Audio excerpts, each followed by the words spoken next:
The second ever Lapu-Lapu Day festival here in Vancouver's Sunset neighborhood was supposed to be a day of celebration for Filipino pride, culture, and Lapu-Lapu, the first ever national hero of the Philippines and an indigenous Filipino who became a symbol of anti-colonialism, strength, and resistance. But one man turned that day into one of the deadliest in Vancouver's history. We have breaking news for you tonight. Vancouver police have confirmed a number of people are dead and multiple others injured after a car drove through the Lapu-Lapu block party tonight.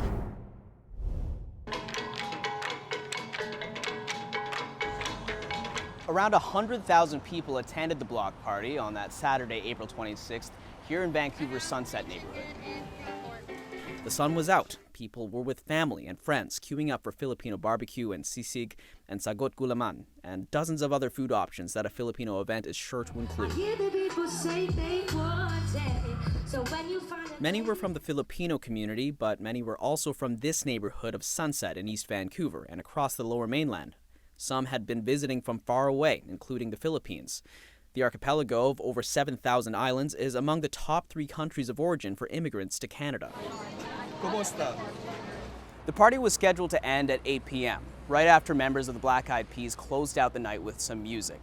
At that point, the street behind me here was still dotted with food trucks, and there were plenty of crowds enjoying the final moments of what had been a really great festival. And then the chaos ensued less than 50 minutes later.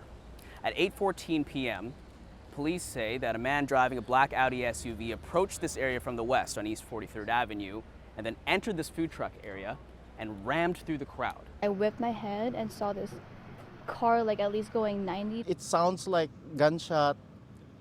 Like some really loud bangs. Now that I have realized their bones cracking. Bystanders at the festival apprehended the suspect, 30-year-old Kaiji Adam Lowe, against a fence here at John Oliver Secondary School as they waited for police. At the same time, health personnel rushed to the scene. There's a baby over there! Baby over under the truck! Passing the now stationary black SUV. The driver's open door showing a deployed airbag and the severely crushed hood, showing damage reminiscent of a highway crash. Help is here. Family members frantically search for loved ones amidst the chaos, whilst others seek shelter, unsure if there would be another attack. We don't know if it's there's more shooting or ramming of cars through the people, so we have to look for safety. The emergency response that night is vast. The province directing every available primary care and advanced care paramedic to the scene, multiple supervisors, special teams, and more than 22 vehicles. That night, 26 people were rushed to 9 hospitals across the region. 8 people were reported dead, a number that rose to 11 the next day. Saturday, April 26th would soon come to be known as the darkest day in Vancouver's recent history. Coming up, we speak to loved ones about friends and family they've lost to the tragedy. Her memory will live on. There's no way to describe how great of a person she is or was. And a community in mourning demands answers in the wake of the deadly attack. Take action and assist the victims and the survivors. The tragedy at the Lapu-Lapu Day block party on April 26th took the lives of many. And for the many more left behind, the loved ones, the survivors, the witnesses, things will never be the same. In the days since, we have come to learn more about those whose lives were tragically cut short in the attack. Kira Salim was a beloved teacher and counselor who had a powerful impact on their students and community in Westminster through the care they brought to their work. They're survived by their partner, Kim. There's Lynn Huang and Richard Lee, a married couple who lived in the area with their kids. Richard was devoted to his family and work, caring for the needs of his badminton and tennis students as he does his real estate clients. Lynn was the heart of the family and an excellent cook. The couple attended the event with their 5-year-old daughter, Katie, who lit up every room. The family is survived by their 16-year-old son, Andy. Riza Pakanlungan attended the event with her husband. She'd immigrated to Winnipeg from the Philippines before moving to Vancouver. These were the words used to describe Riza. To know her was to truly love her. The close-knit Samper Caicedo family, who immigrated from Colombia in the early 2000s, husband and wife Glitza Maria and Daniel, their daughter Nina, and her fiancé Jordan. Of the four, only Jordan survived the attack. The couple were set to get married next year. Now, the family is survived by their son, Alejandro. Artist Jen Darbelle was at the event with her husband, actor Noel Johansson, and their 15-year-old son Ford and 7-year-old daughter. At a vigil, Noel shared that his wife was behind him when she was killed. Noel and those who loved Jen describe her as larger than life itself. Maria Victoria Bjarnason, also known as Vicky, was visiting her sons, Helgi and Thor, in Vancouver. The night before the attack, they'd been celebrating Helgi's birthday. Helgi was with his mom when the attack happened, and he suffered serious injuries. It's reported Helgi was holding his mother's hand when she died. Jendelle May Siko is described by her sister, Maydel Ann, as a person who lived her life to the fullest. On that day, she was celebrating the Lapu-Lapu festival with those she loved most. In attendance, her boyfriend and her cousin AJ Siko. Jendelle tragically lost her life that day. Her cousin AJ remains in hospital. In the past week, the beloved Vancouver barber has undergone emergency brain surgery. At his bedside throughout the ordeal is his partner of 4 years, Vanessa. Here she tells us about the day their lives changed forever. I guess when the SUV went through the crowd, AJ was with his cousins. And so he was with Jendelle. He was with Jendelle's boyfriend, Blaine. When did you know something wasn't right? One of his coworkers called me, really concerned, and he said, I don't want to alarm you, I don't want to freak you out, but I can't get a hold of AJ, and this has happened at Lapu-Lapu. So I started frantically calling him. I was calling him, I was texting him, and his location was outside of the John Oliver School, so it was along the street that it had happened, and it just hadn't moved. But in my head, I was thinking, okay, if something had happened, he's there, he's not gonna answer me because he's running around helping people. Like, he's making sure everybody around him is okay. He's grabbing people if something terrible had happened. And I met his cousin outside of where the police had everything taped off. And we were trying to talk to the police because now I could see in my phone that his location was right around the corner from where I was. So now I know something has happened, and I just was begging them, like, please, like, if his body is there or something, can you please just let me know? But obviously it's an active crime scene, so they were doing their job. They can't let people in. But we were begging them, please, can you let me know, like, if AJ is there? And they couldn't tell us anything. So I broke down talking to the police and had to gather myself because we still had to find him, and I didn't believe he was there. I'm sorry, that must have been really hard. I have never cried so hard when I thought he was just around the corner and just not being able to get to him.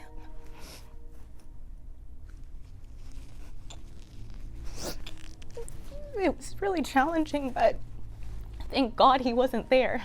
And thank God he actually was at VGH. And so immediately we ran to VGH. We found out he was there. Within 10 to 15 minutes, everybody was already on the way once we heard that something had happened. And he has a huge family, and everybody was there immediately. And then that night was very hard for us because AJ was also there with his cousin Jendelle. And the whole night we were looking for Jendelle. We knew that AJ was there, but they did not know where Jendelle was for the longest time. So Jendelle tragically didn't make it. They weren't able to show us her for days after. She was missing for days. And so her parents were, I can't even imagine what her parents were going through. Filipino parties with the Sikos, like, you probably hung out with Jendelle, right? What was she like?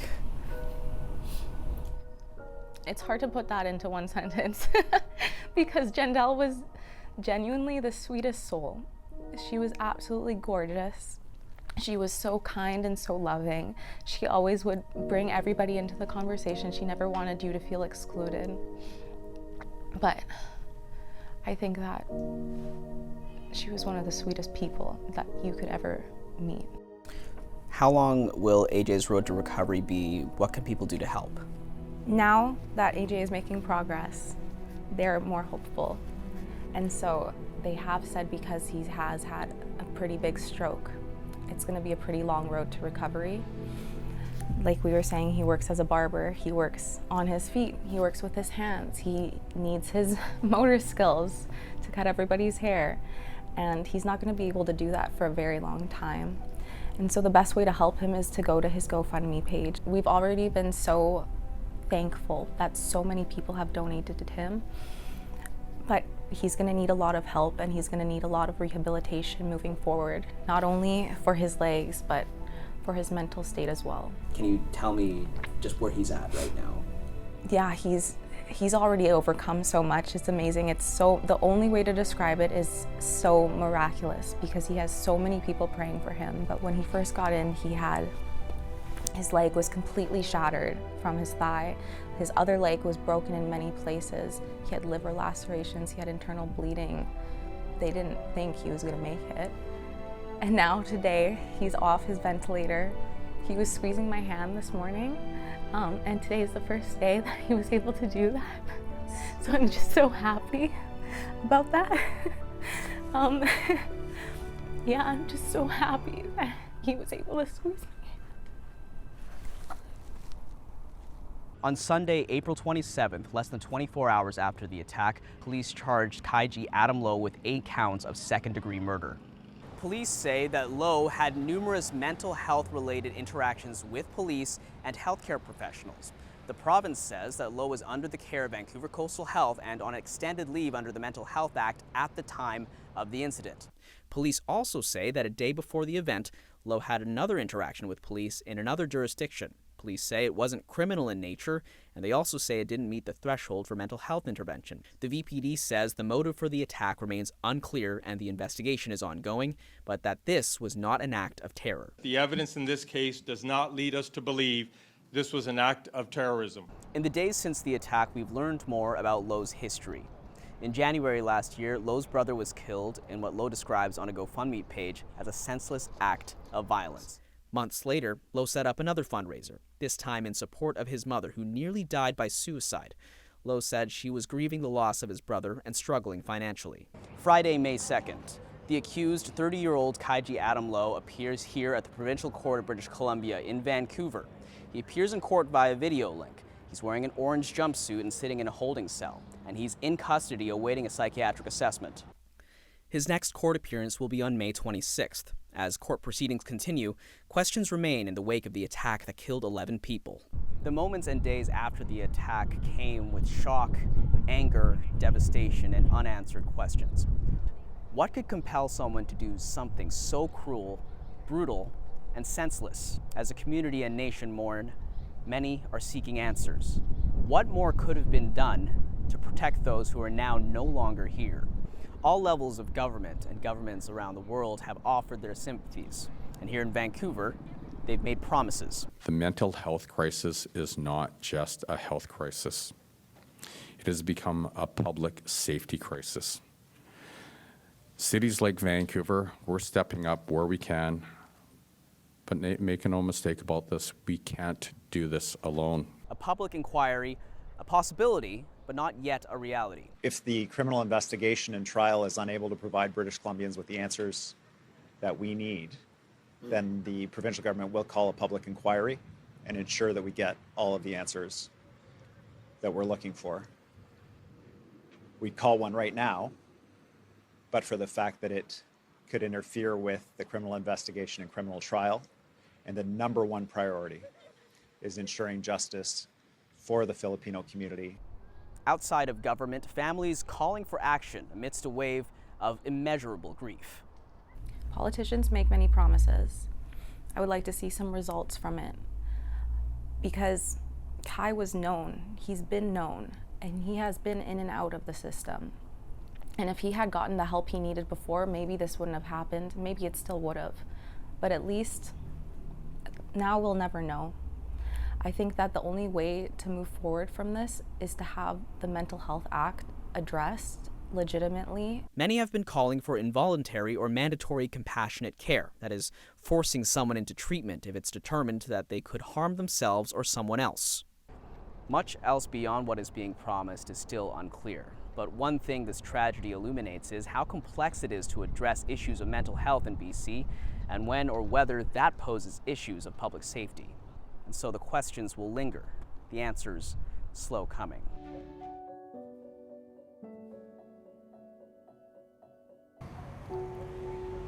The memorials on either side of the block where this tragedy happened continue to grow day after day. Here at the one on East 41st and Fraser, hundreds of flowers mark this scene, hundreds of candles, Filipino flags, cards, signs commemorating the people who were lost. There are plenty of photos here of family and other loved ones who passed in this tragedy. Among them, there's a photo here of the Lee family. Among the youngest that died is 5-year-old Katie Lee. She was set to graduate from kindergarten this year.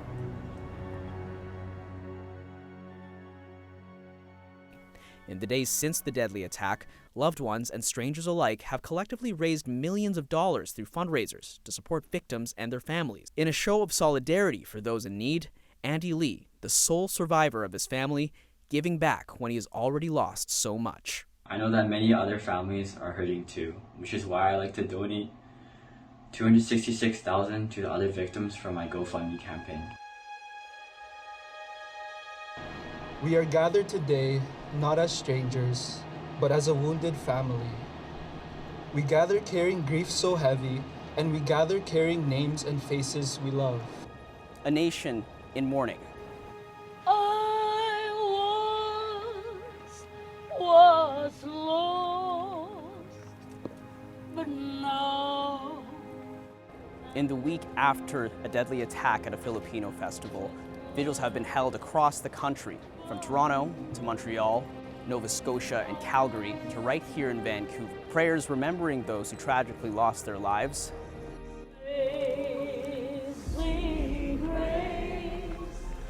How sweet the sound. We also pray for the families who are left behind, the mothers, the fathers, the siblings, the friends, the ones who will wake up and reach for voices that will not answer them back. Surround them, Lord, with your comfort that is deeper than words and your perennial love that never runs away. When their strength fails, be their refuge. When the nights grow long, be their light. And many in the depths of loss coming to vigils like this one, finding comfort in community. In times of loss and mourning, we must remind ourselves that it is through community that we can remain strong and find collective healing. Lapu-Lapu Day and the festival were intended to celebrate Filipino resistance and resilience. Although this tragedy is a deep wound on our community, we must not let it define us or stifle our collective spirit. Together, we call on the community to magkaisa at bumangon, or unite and rise up. I was lost, but now I'm found. Was blind, but now I see.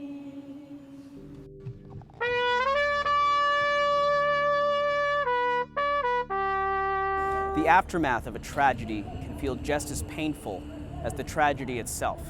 Its impact extended, prolonged with every life lost, every new detail that emerges, every waking moment to the memory of what happened, and the reminder that everything has changed. Today, the investigation continues, government officials promising answers and reform, those responsible held to account. And Vancouver, especially its Filipino community, will take its time to grieve. Families, friends, schoolmates, and colleagues mourning those who they've lost and supporting the recovery of those who survived. Those gone too soon, their memory remembered in the days and months to come.